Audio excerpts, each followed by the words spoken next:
So I just wanted to quickly return to the subject of practical or use of philosophy for the common or garden variety midwit like myself. I was a little bit threadbare in the previous video, I feel. What other books have I read? Well, actually, very little. I'm still kind of mooching around in the sort of the antiquity, mostly Plato, but just even in that regard, the old Socratic method of interrogating something.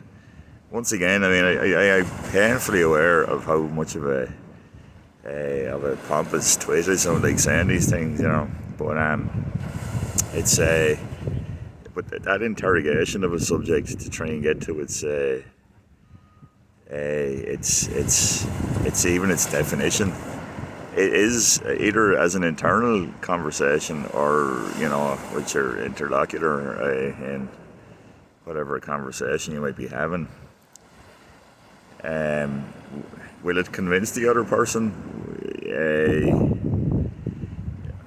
If for example, you can get them to define or to specifically what they mean, not necessarily. We're all very kind of emotionally welded to our positions. So, but as a means of facilitating an argument or a discussion and putting a bit of a sort of a qualitative element on it, I definitely recommend it. Do you actually need to read any of Plato's or Socrates' writings on this? Like, probably not, but it is jolly interesting.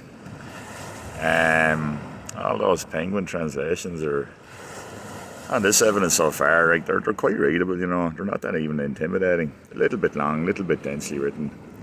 The really impenetrable stuff comes centuries later, But then you see that seems to be the nature of the beast. The more we're capable of interrogating the world around us with new information, the more kind of mercurial our understanding becomes, or the more we can get kind of pulled around by that new information. So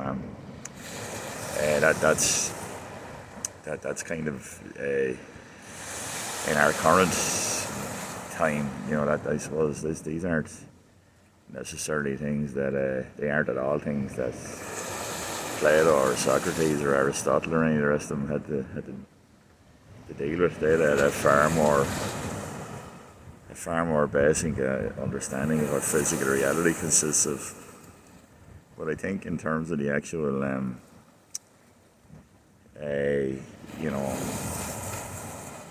rhetorical method of using your conversation to investigate a point, I think it's pretty damn good.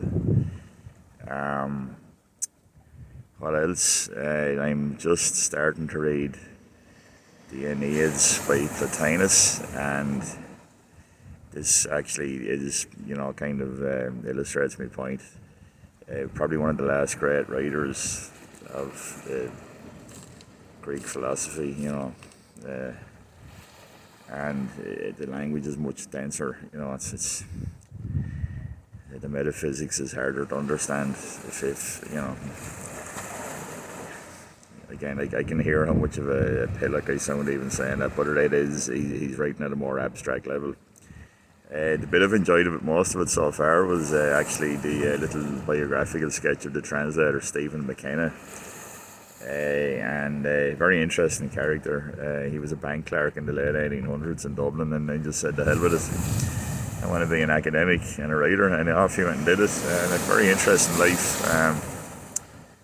And a little bit of give you a food for thought for how you should pursue your intellectual interests if you have the will to do it. Actually, I'm not going to keep harping on about the old Frankfurt School now. I'll plough through that stuff quietly and stoically, and who's to say I might have something interesting to say about it when I eventually read and digest the ones I've lined up to read.